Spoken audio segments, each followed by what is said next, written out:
Bom, vou começando aqui, então. Bem-vindos ao Astronomia ao Meio-Dia do segundo semestre. Hoje vai ser a primeira palestra. E antes de falar, acho que quem comparece aí sabe, eu vou passar uma listinha, né, para vocês botarem nome e tal. A gente usa para saber, tipo, estatística tal, de quem está vindo, quantas pessoas estão vindo. Tem um espacinho para o e-mail também. Se você não recebe os e-mails do Astronomia ao Meio-Dia sobre as informações das próximas palestras e gostaria de receber, você coloca aqui seu e-mail. Se você já recebe o e-mail não precisa colocar. Bom, e hoje, então, quem vai falar é o professor Ademir. O professor Ademir, ele é aqui do Instituto, professor titular aqui do Instituto do IAG. Ele trabalha com cosmologia já desde o mestrado, então tem bastante experiência, tem acho que mais de 150 artigos publicados no assunto. E hoje ele vai falar então para nós sobre as origens da cosmologia. Bom, obrigado, Henrique. É um prazer para mim abrir as palestras desse semestre, né? E dizer que realmente esse horário é um horário muito interessante, porque com um pouco de fome, na realidade pensamos mais rápido, né? Tinha um político lá do sul, do extremo sul, que gostava muito de dizer isso: se você for para um debate ou para uma aula que lhe interesse muito, vá com fome, que as suas ideias, você fica mais agitado. Bom, olha, Henrique, não está passando aqui. Falta um... Ah, tá. Eu imaginei que... Bom, pessoal, o objetivo dessa conversa é muito simples mesmo. Vocês sabem que, às vezes, as coisas não estão casadas. Você tem teoria e você tem experiência. Você tem teoria, você tem observação, né, em astronomia. E, às vezes, essas coisas não estão casadas. Elas caminham independentemente. Mas nós sabemos, depois de tanta experiência acumulada, nós sabemos que a experiência sem a teoria, ela é cega, né? E a teoria sem experiência, ela é inócua. Então, as áreas e os ramos do conhecimento, eles se estabelecem quando existe o casamento, né? A impedância entre teoria e observação, no caso que é o caso da astronomia, ou entre teoria e experiência, né? No caso do conhecimento em geral. Né? Então, aqui os objetivos desse seminário é mostrar exatamente quando ocorre o casamento entre o que seria chamado de astronomia extragaláctica e a cosmologia. Como é que isso aconteceu? Então, vamos ver os passos. Né? Nós estamos fazendo 100 anos... Nós estamos fazendo 100 anos da cosmologia, e eu e Rose, nós resolvemos escrever um artigo celebrando os 100 anos da cosmologia. E aí, quando começamos a escrever, né, animados, coisa e tal, quando olhamos, tinha já 40 e tantas páginas, 20 figuras, né, para mandar para a Revista Brasileira de Ensino de Física. Era um problema, porque é coluna dupla, né, e então o artigo estava enorme, era 40 páginas naquela coluna dupla. Então a gente resolveu dividir o artigo. Então resolvemos fazer uma trilogia, né? São 3 artigos para varrer a cosmologia nesses 100 anos. E aí esse é o primeiro, esse é o que eu vou apresentar a você. Aqui das origens à descoberta da expansão universal. Às vezes é bom você saber exatamente como se deu o desenvolvimento das coisas, para você não ter aquela ideia de que, olha, esse pessoal aí são deuses, né? Então, o caminho, o início, tem muitas dúvidas. Né? Então, e essas dúvidas é o que nós queremos saber. Então, o que nós vamos apresentar é o que está por baixo, o que motivou os pioneiros, né? Quais eram as ideias, quais eram as condições de observação, né? Como a teoria e a observação ela confluiu. Qual foi o exato momento em que se definiu, por exemplo, existe a astronomia extragaláctica, né? Qual o momento em que se diz, existe um novo ramo da física, que é a cosmologia. E esse ramo tem que ser tomado seriamente por uma série de motivos que nós podemos até conversar depois. Então, se eu fosse fazer uma cronologia da cosmologia, eu gosto muito de história, né? Então eu gosto de dividir as coisas historicamente. Então, você diria que de 17 então são 100 anos, né? De 17 a 29 é o que você poderia chamar de Idade Antiga. Esse seminário é só sobre a Idade Antiga. Mas teve desenvolvimentos muito importantes. Aqui teve um hiato, que nós podemos chamar de Idade Média, onde o desenvolvimento foi muito lento, de fato, tal como ocorreu na Idade Média, né? E depois tivemos, então, a cosmologia moderna, que começa com a descoberta da radiação cósmica de fundo em 65. Né? E vai até a aceleração. A descoberta da aceleração marca a transição para o que nós chamamos hoje de cosmologia contemporânea, quando essa relação entre teoria e observação praticamente atinge o seu máximo. A gente não sabe se vai saturar daqui para frente, né? Mas essa é a situação. Então vamos nos concentrar. Esse é o objeto da nossa conversa hoje. É a Idade Antiga. Né? Bom, essa Idade Antiga, ela teve uma pré-história, como na história, né? Ela teve uma pré-história. A pré-história, bom, a cosmologia tem 2000 anos, se você quiser, mas eu vou passar pelo geocentrismo grego, então não vamos ver o geocentrismo grego, mas é importante para o desenvolvimento da cosmologia saber qual é a herança newtoniana. Qual é a herança teórica que vem de Newton, porque Newton é o grande sintetizador do Renascimento, né? O Renascimento científico que foi bem tardio. Então, qual é a contribuição teórica e também qual é a contribuição observacional que vem posterior a Newton, né?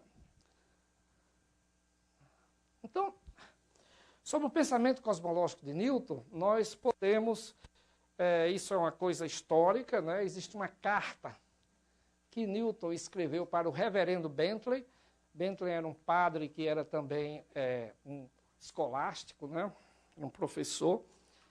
E o Newton diz para ele, se a matéria estava distribuída no espaço infinito, ela nunca poderia se agregar numa única massa.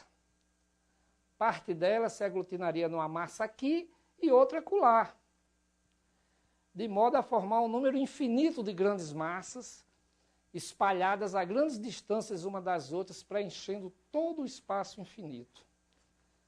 Então, para Newton, o universo era estático, né, e infinito. Já é uma diferença enorme com relação ao cosmo grego, que era finito, né?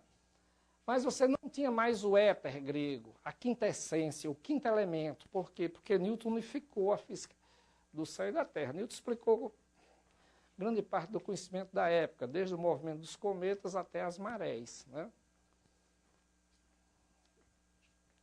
E o que é interessante? O que é interessante, pessoal, é que depois de Newton não existe nada além do pensamento de Newton por 200 anos, por mais de 200 anos. Na realidade, se você for rigoroso, por 225 anos. Não aconteceu nada de novo do ponto de vista teórico. Um novo cenário cósmico não apareceu. Na realidade, a física posterior a Newton, incluindo a fluidodinâmica, a termodinâmica e a teoria cinética dos gases, não produziria um novo cenário cósmico pelos próximos 250 anos. Não é? Então, nós ficamos então com essa herança do Renascimento, né, e das contribuições de Newton. Bom, mas os astrônomos não estavam parados, né?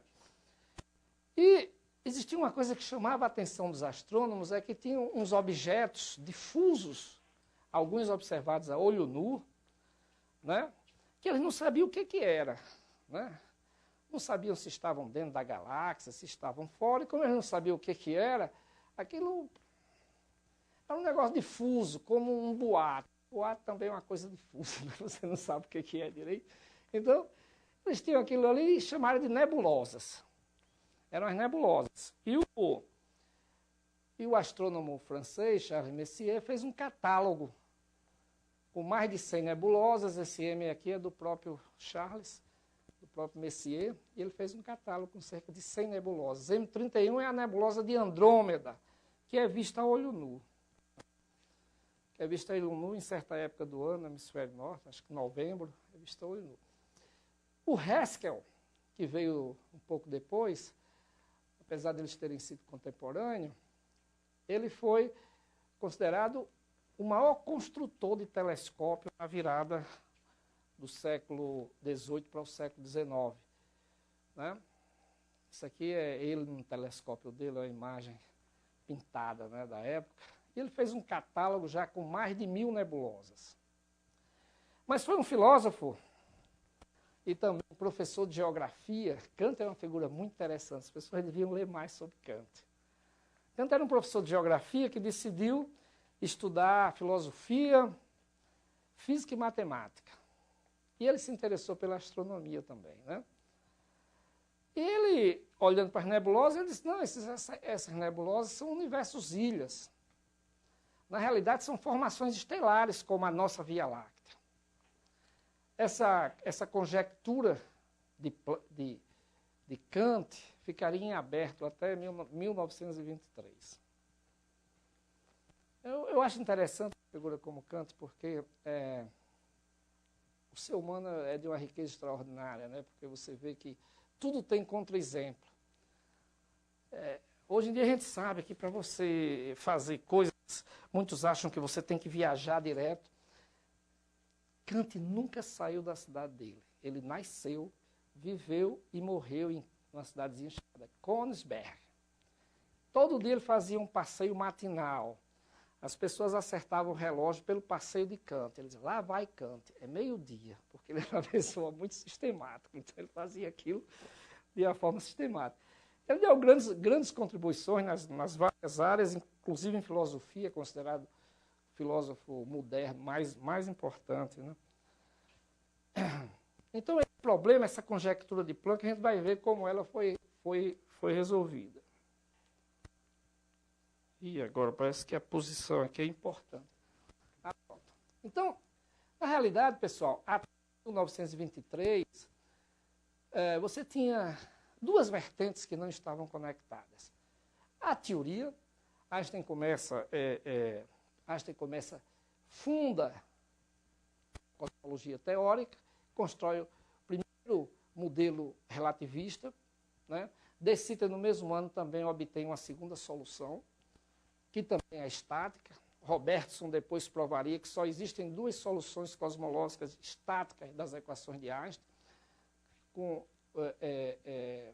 que são as soluções de Einstein, que é chamada de solução A, e a solução de Sitter, que era chamada de solução B.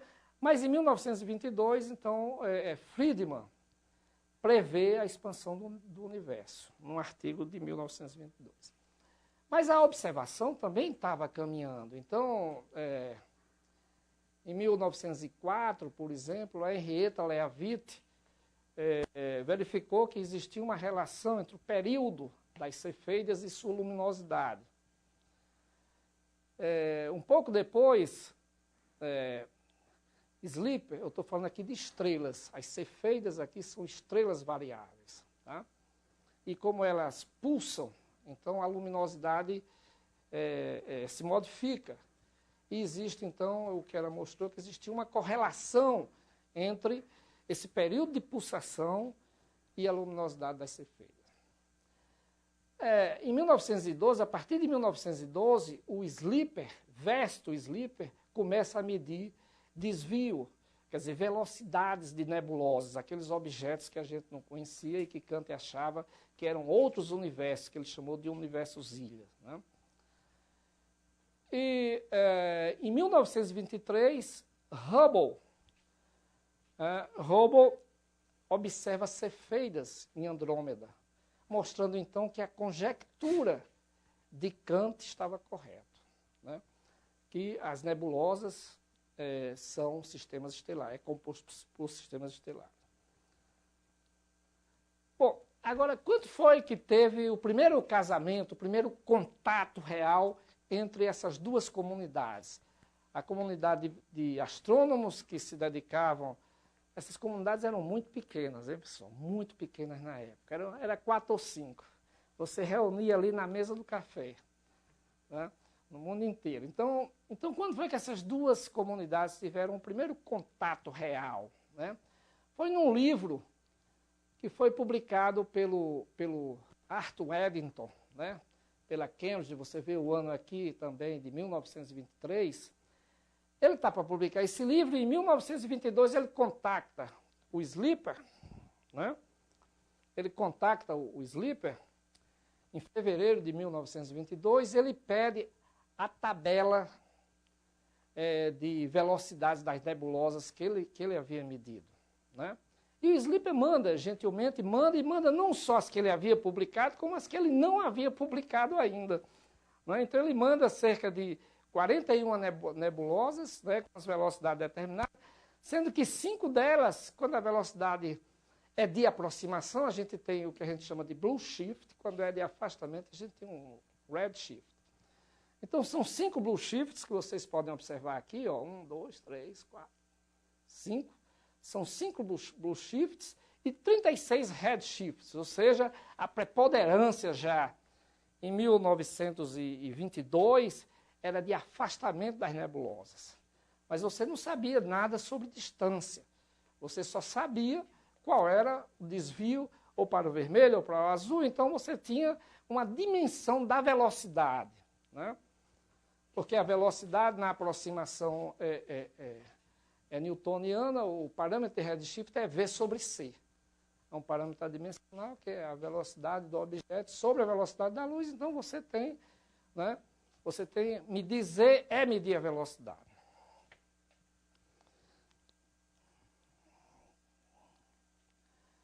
Então, o Eddington, nesse livro aqui, tenta fazer um contato entre esses resultados e aqueles resultados lá, né? E ele diz, olha, o universo de Einstein é estático, não há o que fazer com o universo de Einstein, que era a solução tipo A. E veja bem a diferença entre... Eu vou explicar aqui como Einstein introduziu essa quantidade lambda. Lambda é a constante cosmológica. Vou explicar como é que ele introduziu e por que ele introduziu. Mas aqui eu só quero que vocês tenham em mente o resultado importante, tá? O resultado mais importante disso. A solução de Einstein tem matéria e lambda. Lambda você pode pensar que está ligado ao movimento. Lambda, na realidade, eu vou mostrar para vocês daqui a pouco, que é uma força repulsiva. É uma força repulsiva no cosmos, tá? Que não tem efeito local, mas em grande escala ela é muito importante, a gente vai ver por quê. Então, a solução de Einstein, que era estática, tinha matéria e movimento. A matéria tende a se agregar, o movimento tende a espalhar, e a escolha de Einstein foi exatamente equilibrar essas duas tendências e deixar o universo estático, né? Mas o De Sitter não, você tinha movimento sem matéria. Movimento sem matéria, coisa interessante. A matéria observada em De Sitter eram partículas de teste. E devido ao fato de você ter lambda, essas partículas de teste se afastavam uma das outras, né? Esse efeito ficou conhecido a partir de Eddington como efeito De Sitter. Então você tinha um modelo que poderia, a princípio, mesmo sendo estático, mas por essa propriedade, que era movimento sem matéria, poderia explicar o afastamento das nebulosas, né?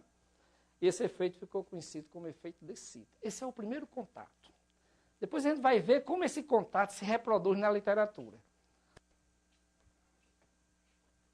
Então, o contato aqui, pessoal, o primeiro contato é em 1920.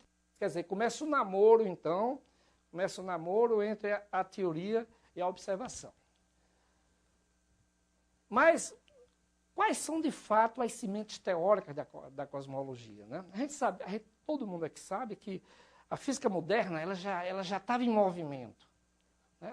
Ela já estava em movimento. Quer dizer, você tinha a relatividade especial, tinha sido proposta em 1905.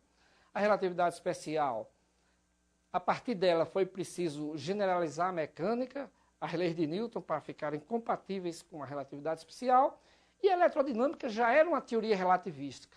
Mas a gravitação ficou fora. A gravitação ficou fora do esquema da relatividade especial. Quando foi em 1906, Poincaré fez a seguinte observação no artigo dele. Estou falando aqui de Henri Poincaré, o grande matemático francês da virada do século. Uma descrição matemática consistente do campo gravitacional deveria prever a existência de radiação gravitacional. Como ocorreu no eletromagnetismo. Ele diz que a gente não pode ter uma força que age num tempo zero. Né? Uma força que age sobre os corpos que estão infinitamente distantes, e se esse corpo se mover, essa força age imediatamente. Então, isso contraria o espírito da relatividade especial, então ele disse que tem que ter onda gravitacional. Isso foi em 1906, essa conjectura de Poincaré, ela foi prevista por Einstein 10 anos depois e observada 100 anos depois, né, que foi observada agora em 2016. Mas, movido por essa sugestão de Poincaré, o Einstein, em 1907, chega ao chamado princípio de... Ele é convidado para escrever um artigo de revisão sobre relatividade especial, e ele diz para o editor, que era o Stark, do efeito Stark, ele disse para o editor, olha, eu vou incluir uma seção sobre a gravitação.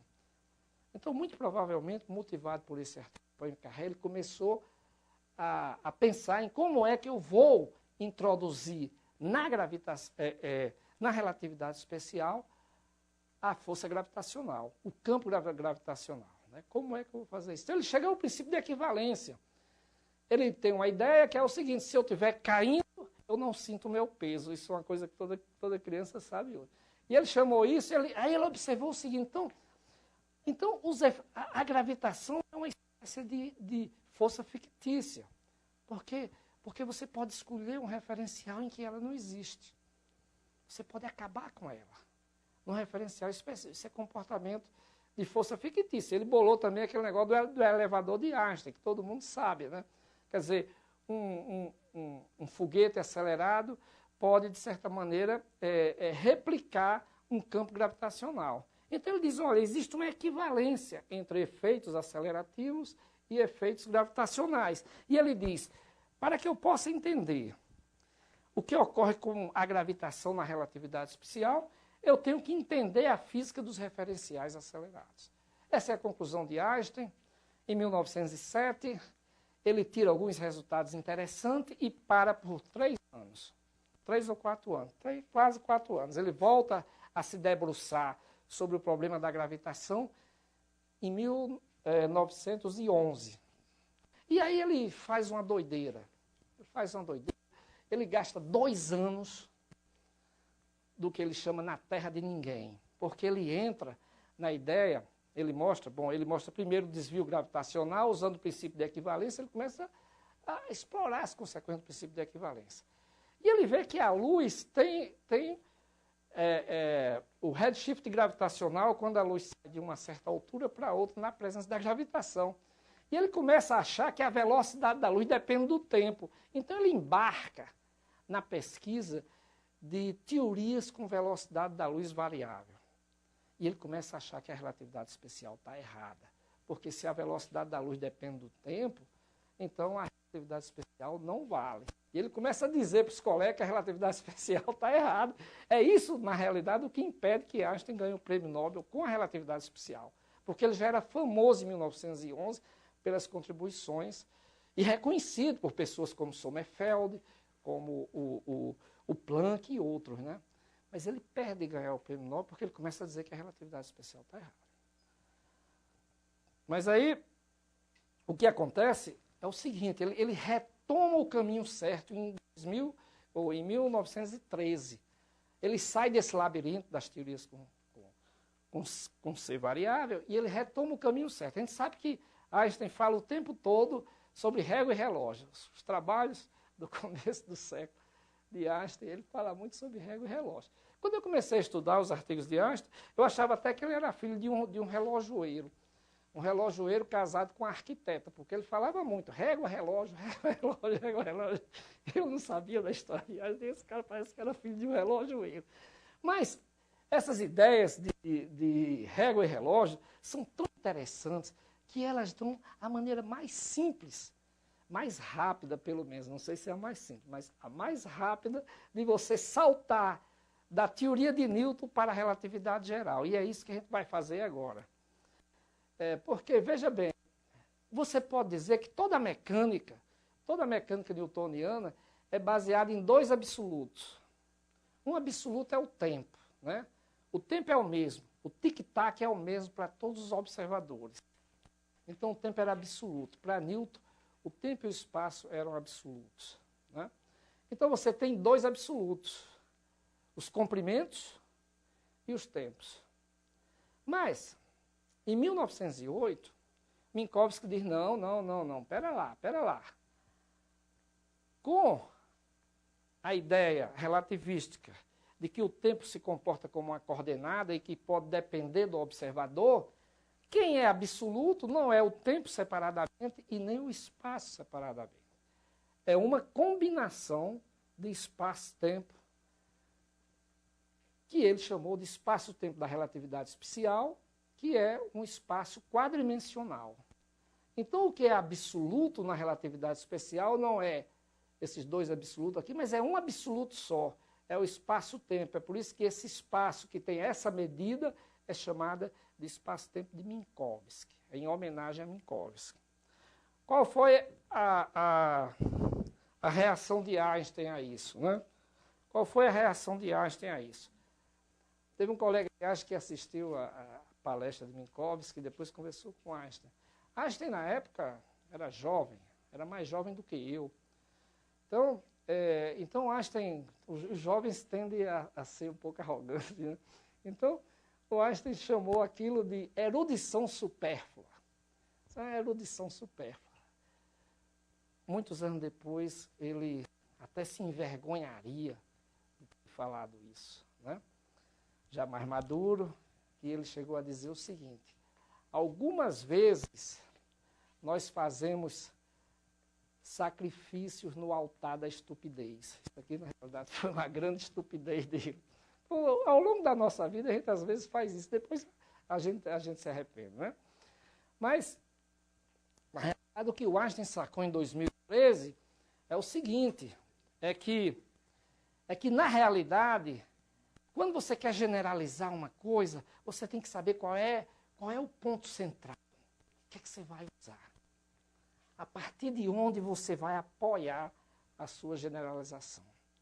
Qual é o foco? Qual é o ponto central? Einstein ficou doido porque ele não tinha esse foco. Mas quando ele percebeu, ele percebeu que isso que Minkowski falava era importante. Por quê? Porque se você sair de um referencial inercial que tem essa medida para um referencial acelerado, essas quantidades aqui, que Minkowski chamou de eta, alfa, beta, e se mantém a nomenclatura até hoje, você pode lê-las daqui. Ela é mais 1, menos 1, menos 1, menos 1. Constante. Mas se você passar para um referencial acelerado, o que está aqui na frente são coisas que dependem da posição e do tempo. Então, Einstein percebeu o seguinte: não, a contribuição de Minkowski foi muito importante e ela é a chave que pode levar para a relatividade geral. Então, o que o Einstein propõe é simples desse ponto de vista, que é você dizer, não há absolutos. Espaço e tempo absoluto, separadamente. Espaço-tempo absoluto. Não há nada absoluto. Por quê? Porque esses coeficientes aqui passam a depender da posição e do tempo. quer dizer, o espaço, o próprio espaço, isso aqui define a ideia de espaço, o próprio espaço passa a ser uma variável dinâmica. O espaço não é dado para sempre. Quer dizer, o espaço-tempo não é mais aquele absoluto. Então, o espaço-tempo passa a ser determinado pela presença da matéria. E você, então, tem que compatibilizar duas estruturas. Uma estrutura energética, que está ligado à matéria e à energia, com a estrutura geométrica, que está ligado à dinâmica do espaço. Então, vocês veem como a contribuição de Minkowski, como essa contribuição foi importante. Então, a gente chega às equações de Einstein, de 1915, que é exatamente casar as duas estruturas. Essa matriz aqui, ela é chamada de matriz de Einstein, ou tensor de Einstein. Isso aqui é chamado de tensor de energia-momento. Isso aqui é a estrutura energética. Esse aqui é chamado de constante de Einstein. Essa constante depende de G, então ela é gravitacional. Ela depende de C, significa que ela é relativística. Então isso aqui é uma teoria de gravidade relativística, porque ela tem as constantes básicas que caracterizam esses dois campos. Um, C, caracteriza a relatividade especial. O outro, G, caracteriza a gravidade. Então isso aqui é uma teoria gravitacional relativística, né? E você pode dizer, de uma maneira muito simples, que essa teoria ela diz simplesmente que uma matriz descrevendo as propriedades geométricas do espaço-tempo é igual a uma matriz descrevendo as fontes de matéria e energia do espaço-tempo. Ou, dizendo de outra maneira, como disse o John Wheeler, em 1998, a geometria diz como a matéria e a energia devem se mover, ou devem mover-se.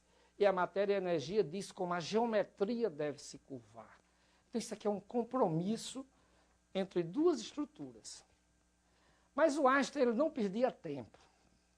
Veja bem, ele chega à relatividade geral em 1915, e 2 anos depois, a relatividade geral não está aceita ainda, não está aceita. Se lembra que a experiência de Sobral é de 1919, então isso foi 2 anos antes da experiência de Sobral, foi exatamente há 100 anos atrás, que Einstein funda a cosmologia. Esse aqui é o artigo publicado em alemão, e isso aqui é uma tradução portuguesa, né, que saiu na Calouste Gulbenkian, né?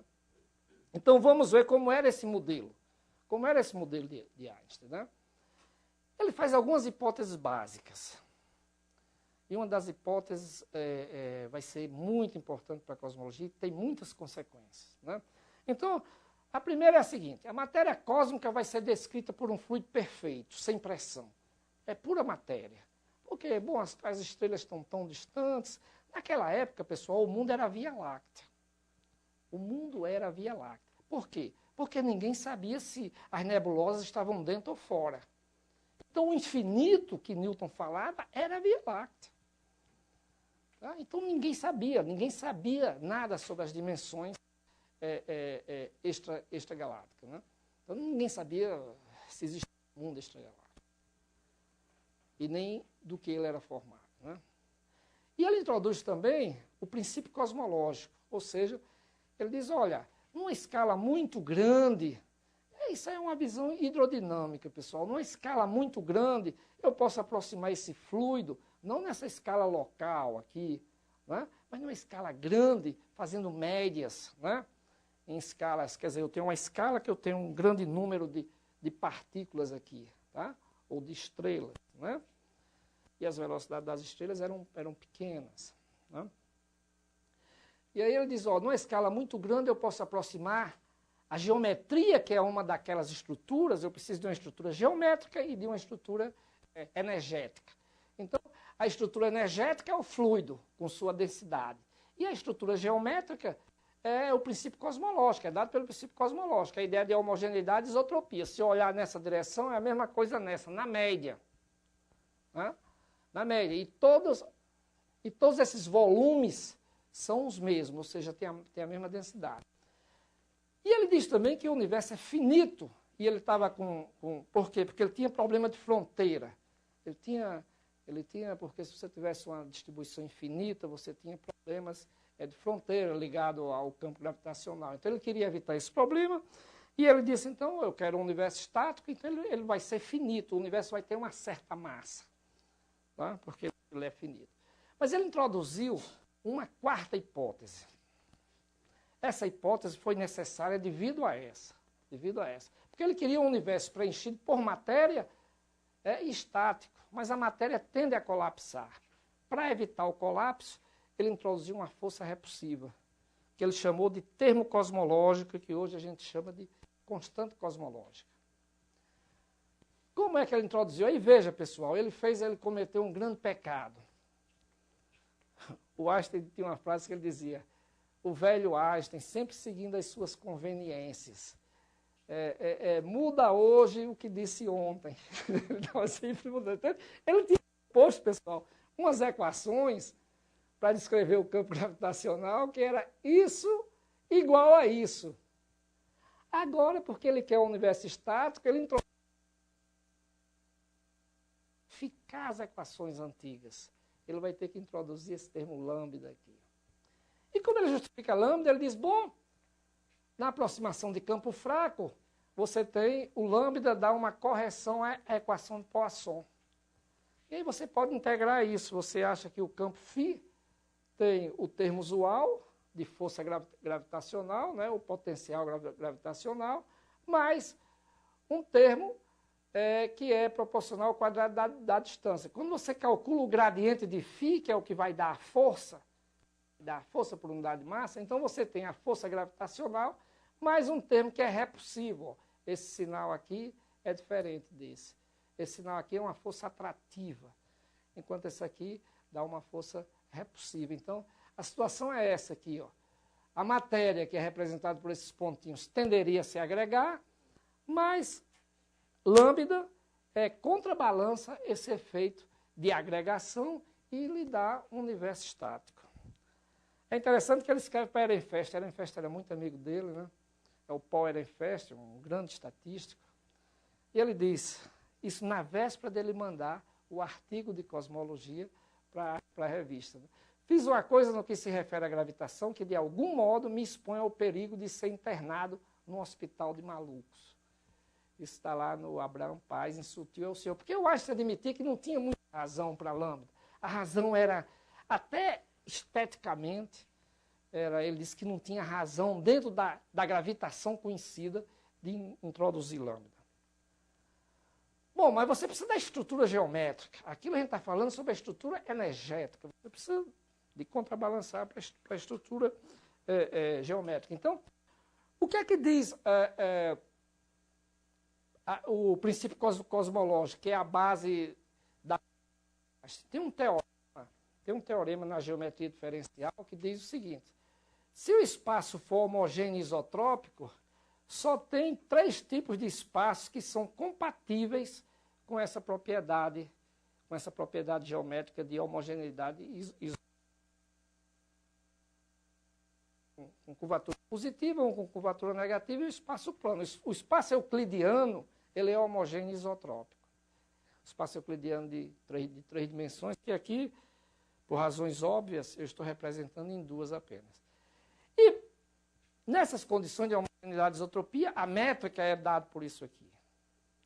Você pode ter uma função aqui, essa função Einstein vai assumir que é constante, e por causa disso ele deixa de prever a expansão do universo. Então veja só que acúmulo de coisas. Einstein podia supor que isso dependia do tempo, mas não, ele impôs que o A é constante. Mais ainda, o universo é esférico para ele, né? A esfera é S3, então o K é 1.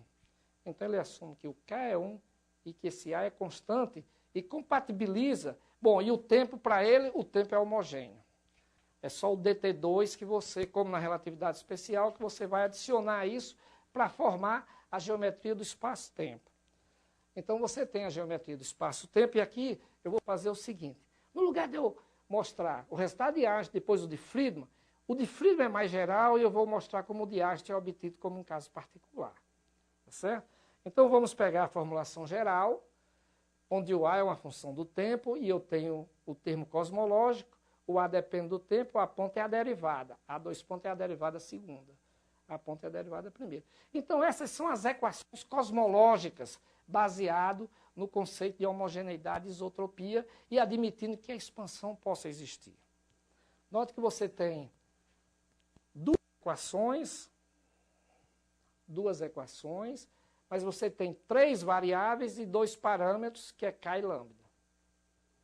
Aí você tem uma equação de estado que você pode utilizar. Tá? Então, com a equação de estado, você fecha 3 equações.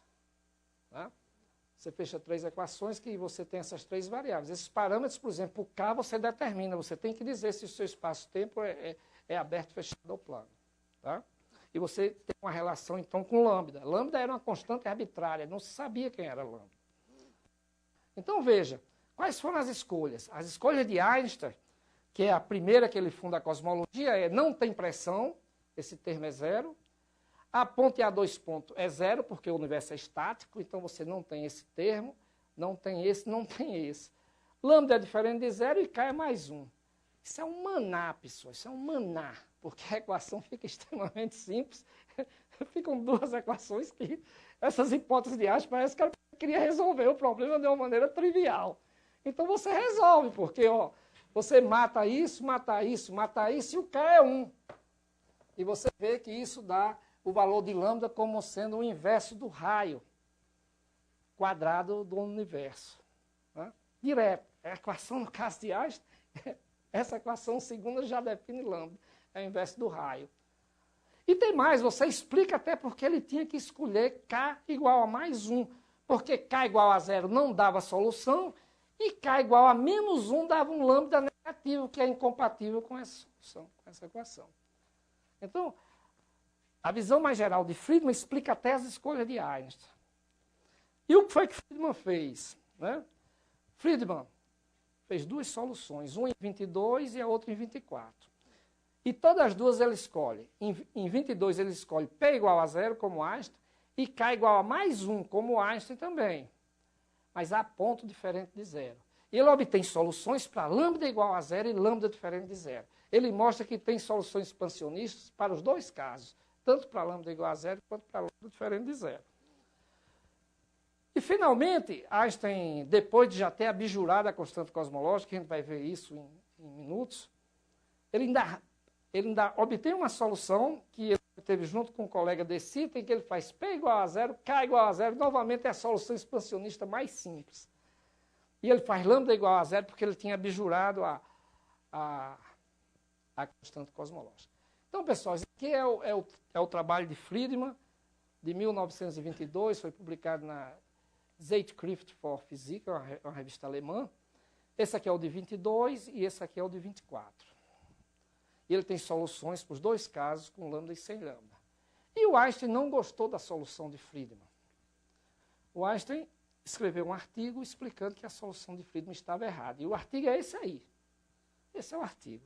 Ele diz, o trabalho citado contém um resultado referente à não estacionariedade do mundo que parece suspeito para mim.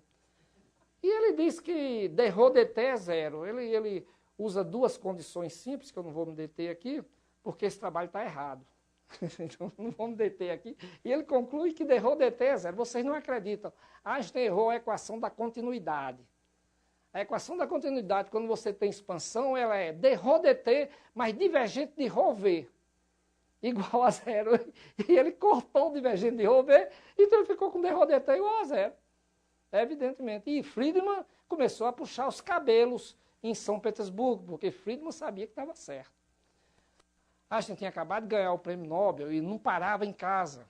E ele escreveu várias cartas, o Einstein não respondia, até que ele mandou um emissário de nome Krutkov, provavelmente um aluno dele. Ele só vai lá e explica as contas para Einstein.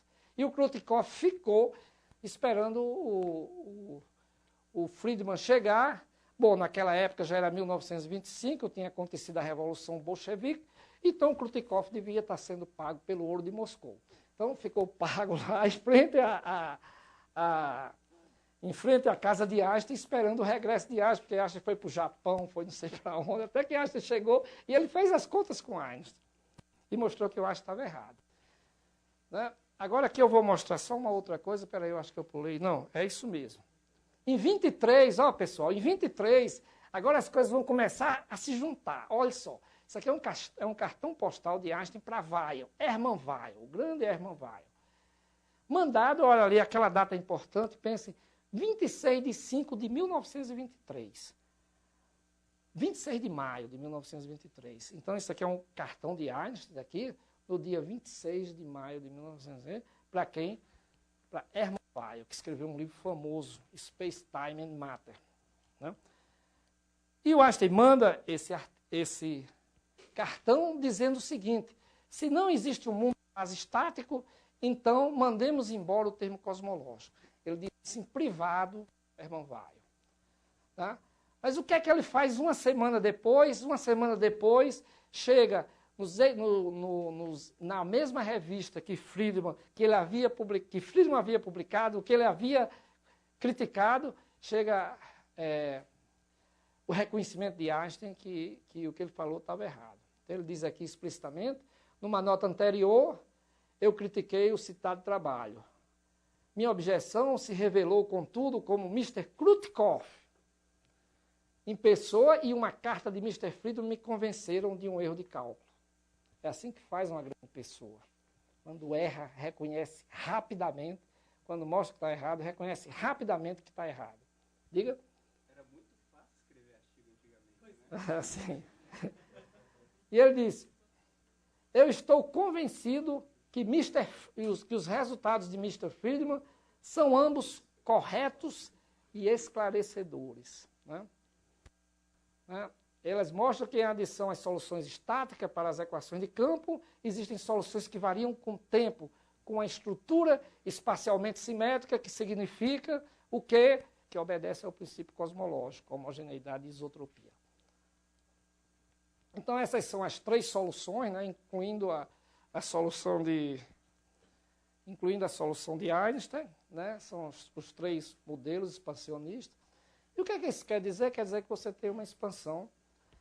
A expansão, como ela, o universo é homogêneo isotrópico, essa expansão é uma expansão sem centro. Todo mundo pode dizer que é o centro. Observe que essa galáxia aqui ela não muda de posição. Né? Então, é uma expansão sem centro. Todo mundo tem a mesma visão do universo.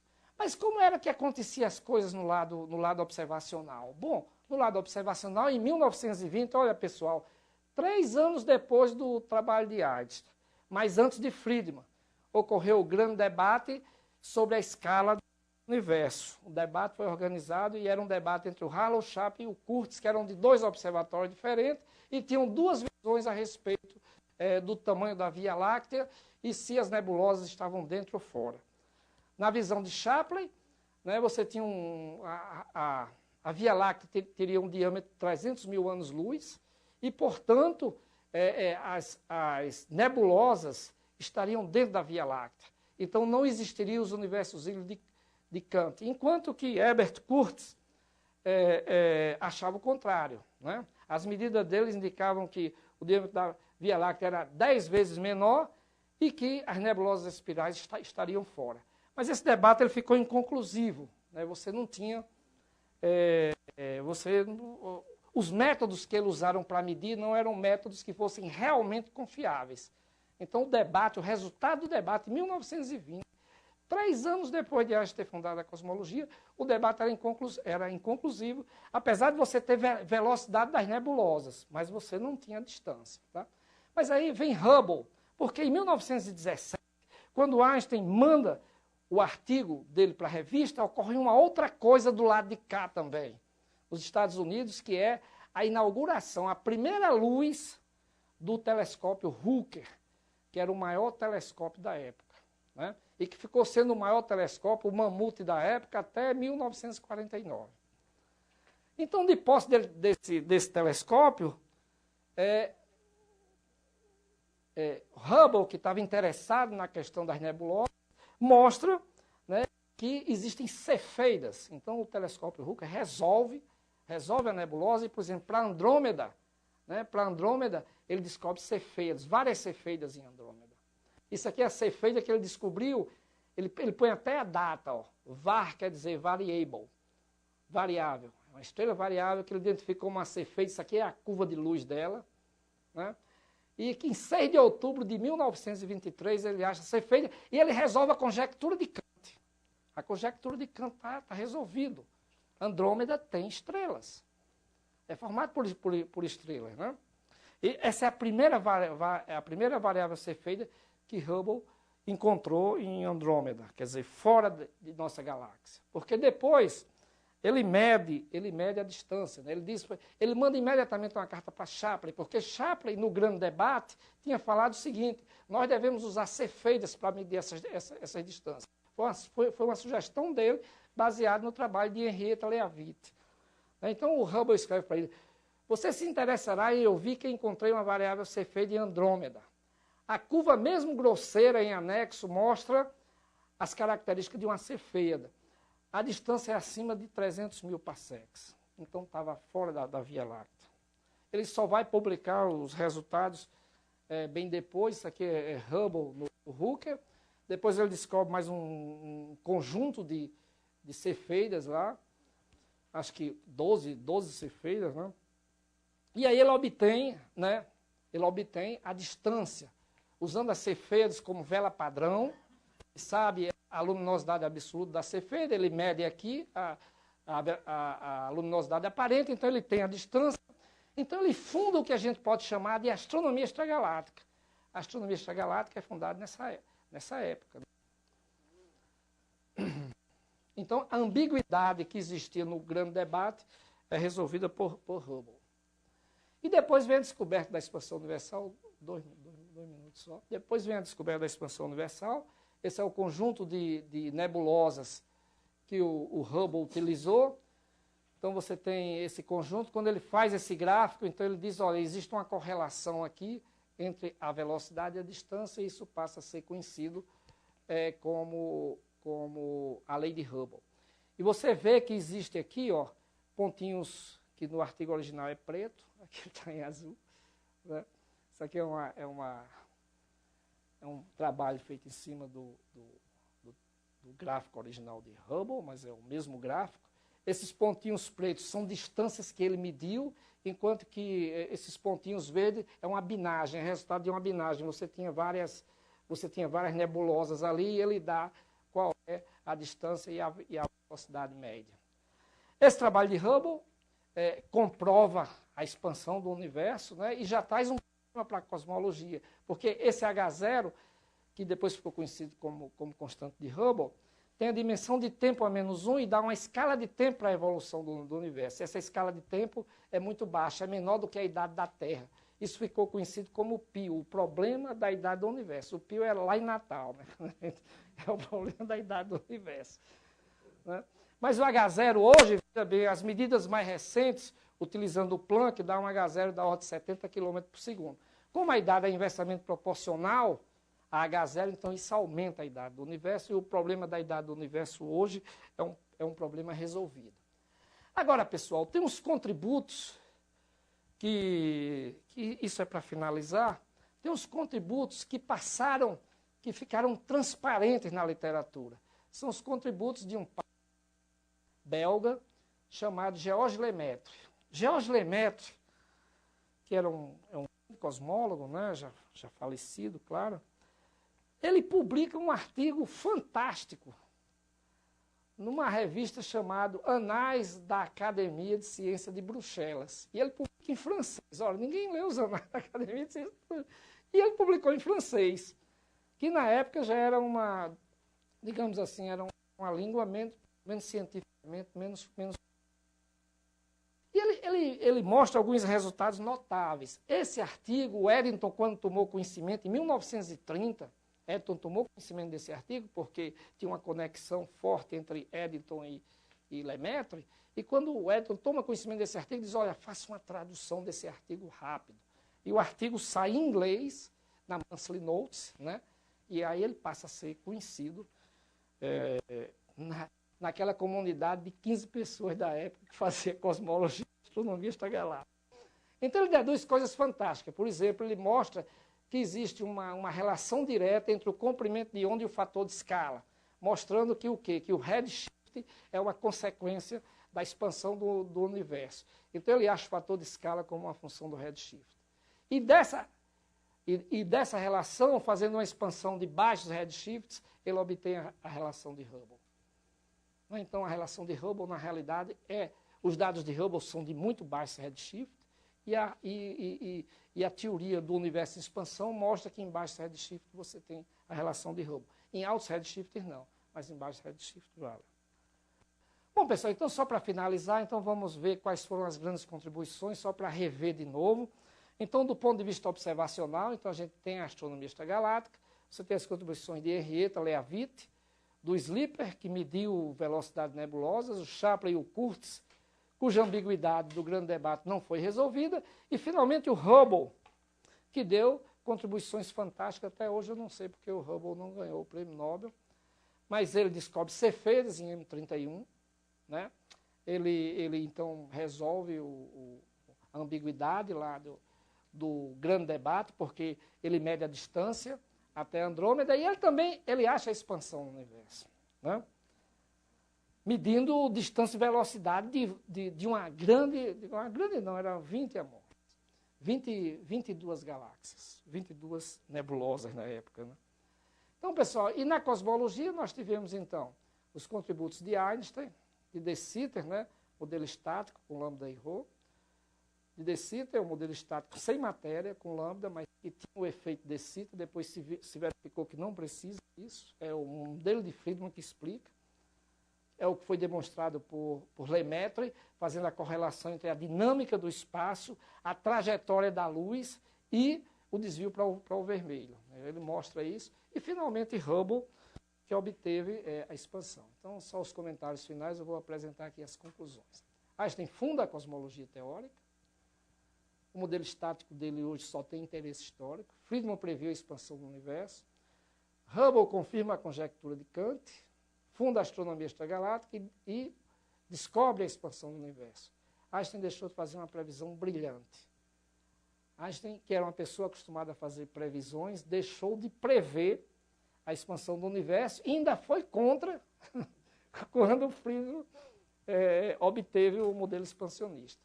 Mas o princípio cosmológico de Einstein revelou-se fundamental. Fundamental, uma espécie de princípio guia para a cosmologia moderna. Todo o avanço da cosmologia, uma grande parte do avanço da cosmologia moderna, se deve àquele elemento de linha que tinha sido proposto, aquela métrica que tinha sido proposto pelo Einstein. A expansão do universo hoje é tão bem estabelecido quanto a mecânica celeste. Tá? Não há dúvida sobre isso. O problema da idade do universo motivou toda uma pesquisa dos anos 30 até hoje, porque é preciso determinar o parâmetro de Hubble com grande precisão, porque ele entra em tudo. Qualquer medida de distância, qualquer escala que você tiver em cosmologia, depende do parâmetro de Hubble. Então, um dos próximos desafios dessa década é medir o parâmetro de Hubble com a precisão de 1%. Já está em 2,5% hoje. Lemaitre previu a lei de Hubble, o trabalho ficou desconhecido, infelizmente, até 1931. Ninguém leu o trabalho de Lemaitre. Ninguém leu. O Hubble não conhecia. O Hubble cita, pessoal, no trabalho dele, o Hubble cita o efeito de Sitter. Por quê? Porque estava no livro de Eddington. Então, ele cita uma possibilidade do efeito de Sitter. Lemaitre defendeu lambda contra Einstein, porque Lemaitre disse, lambda é uma força repulsiva, acelera o universo. Então, o universo pode ter partido de antes, significa que a idade é maior. Então, Lemaitre se opõe a Einstein. Einstein quer cortar a lambda, e ele cortou 2 vezes. A primeira em 1923, como eu falei, naquele cartão postal para Weil, e depois, publicamente, quando ele visita Hubble em Pasadena. Então, ele visita Hubble, e aí ele abjura a constante cosmológica.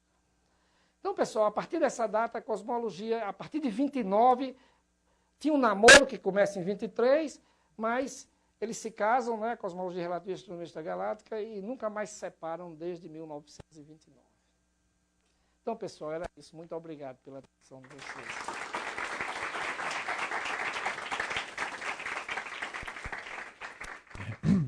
Perguntas?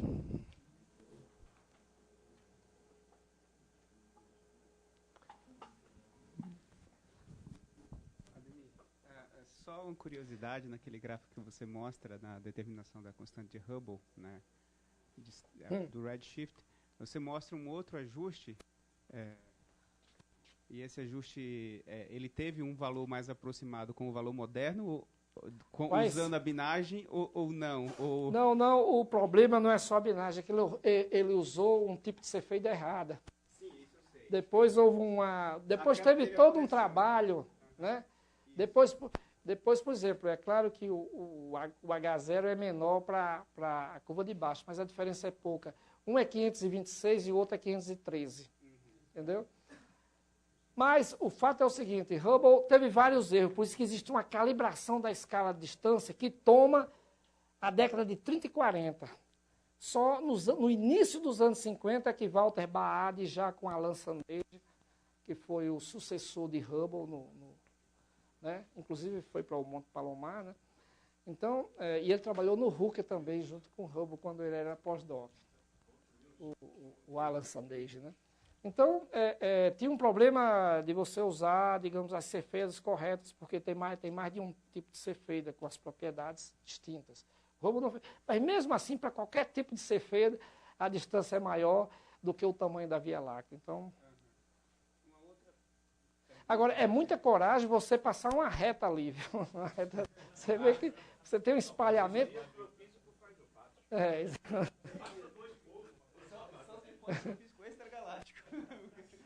Deixa só uma outra pergunta. Você não abordou, mas provavelmente você tem isso essa resposta, que é a seguinte: quais são os próximos desafios em cosmologia contemporânea ou moderna? Não sei como é o que a gente tem agora. Exatamente. Essa é uma questão importante, porque já devia ser o tema de hoje. Eu confesso que esse era para ser o tema de hoje, já que nós estamos fazendo 100 anos de cosmologia. Mas acontece que, bom, o artigo ficou muito grande, então a gente resolveu subdividir. E eu tenho falado sobre essas coisas. Uma astronomia trilogia, uma astronomia... Exatamente. Mas, olha, o desafio hoje, pessoal, é a natureza da energia e da matéria escura. Esse é que é o grande desafio da cosmologia do ponto de vista teórico. Porque isso vai ter consequências, ou para a própria cosmologia, ou para a física, entendeu? Então, isso vai ter consequências, digamos, a gente está no meio de uma revolução. Isso é muito bom para os jovens que estão aqui saber que na cosmologia, em algumas áreas da astronomia, vocês estão no meio de uma revolução. Na realidade, nós estamos hoje vivendo uma revolução tipo renascimento, eu creio. Porque não é só a cosmologia, os conflitos em todas as áreas. E isso é uma sinalização de que nós estamos, inclusive, numa crise civilizatória. Então, você tem problemas em todas as áreas, da ética até as, digamos assim, as teorias mais refinadas e abstratas. Então, viver no meio de uma revolução é uma oportunidade única. É como você, na sua vida, explodir uma supernova, né? É a mesma coisa. Então, é um momento dramático, porque é um momento de desafio, mas isso representa uma oportunidade também, principalmente para os mais jovens. Então, na área experimental, por exemplo, um dos grandes desafios é você obter H0. Tem vários grupos empenhados nisso, a Wendy Friedman está empenhada nisso, o grupo do Hayes também está empenhado nisso, é você medir H0 com 1% ou menos de precisão. Porque isso pode decidir, por exemplo, coisas interessantes, como o número de famílias de neutrino que a gente tem. Isso depende fundamentalmente do valor de H0. Então, em todas as direções que você faz em cosmologia, você precisa de distância, e distância envolve H0. Então, H0 está em tudo. Então, você precisa medir a constante de Hubble com muita precisão. E você tem um conflito hoje, que é a tensão supernova CMB. Se você usa CMB, você tem um valor. Se você usa supernova, você tem outro. E essa tensão, ela já está em quase 3 sigma. Então, é uma tensão que não é desprezível ainda. Quando chegar a 4 sigma, aí o problema é sério. Né? Para os...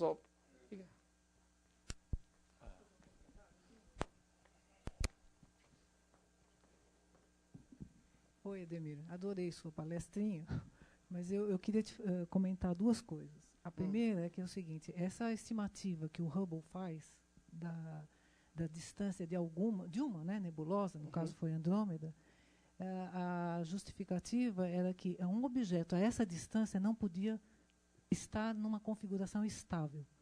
Portanto, estaria fora da galáxia. Né? Não é como assim, estava muito longe, então não fazia parte da galáxia, por questões de estabilidade. Mas estabilidade por quê? A estabilidade ela foi muito usada, Sandra, só um comentário, posso fazer um comentário sobre isso? Aproveitar, né, a estabilidade foi utilizada, de qual é a estabilidade que ela está falando? Eu penso, não sei se você concorda, que é porque a velocidade a velocidade das nebulosas era muito alta. Como a nebulosa era muito alta, como é que o campo gravitacional da Via Láctea poderia segurar essas nebulosas? Né? Então, baseado nisso, o pessoal argumentava que não, ela tem que estar fora, mas não tinha uma certeza, Sandra. Por quê? Porque você tinha que medir a distância. Uma coisa é você dizer, olha, esse argumento é um indício, é uma evidência, mas não é uma certeza. Você tinha que medir a distância. Então, mas a essa distância não se configuraria uma situação de porque você podia dizer, não, tem matéria escura. Bom. Então, o poço é muito mais profundo do que o que a gente pensa. Entendeu? Então, podia você criar hipóteses que justificassem isso. A única coisa que poderia quebrar, de fato, e estabelecer, digamos assim, a razão, a verdade do fato, é se você dissesse, não, a distância é tão. Eu tenho uma vela padrão lá, eu meço o fluxo aparente aqui, eu sei qual é a luminosidade absoluta lá, qual é a magnitude, e eu tenho essa diferença e eu tenho a distância. Foi isso que o Hubble fez. Mas você tem razão quando você diz que muitas pessoas observaram isso para dizer, não, está fora, mas... porque o fora dentro, nessas alturas, é complicado da gente, se a gente se reportar a esse tempo, você não sabe se está fora ou dentro. Fora ou dentro não faz sentido. Então, para mim, na minha cabeça, eu fico mais confortável. Não, mas você não... o Curtis, se você olhar o Curtis aqui, né, o Curtis, ele já havia estimado naquela época, embora os métodos não fossem muito seguros, e isso é o que determina a ambiguidade do grande debate, ele já tinha determinado, digamos, olha, que está mais ou menos dentro do que se espera.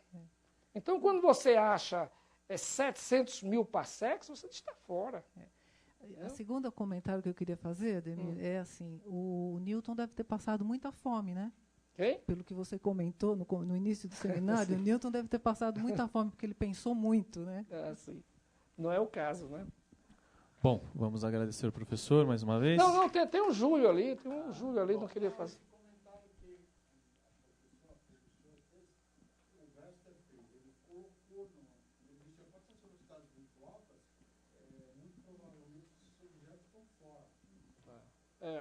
Mas vários, o Lundmark também, e eles usaram isso, às vezes, por coisas relativas, tentar dar uma estimativa de distância, por diâmetros relativos, porque o diâmetro, digamos assim, o diâmetro visível, o diâmetro aparente, você dá uma ideia de distância, se o que é menor está mais longe, esses objetos são mais ou menos a mesma coisa. Então, eles usavam isso também, combinando com as velocidades. Mas é diferente de ter uma vela padrão lá. Você possa ter aqui e lá. Bom, dado o adiantado da hora, vamos terminar. Então, agradecer ao professor Ademir.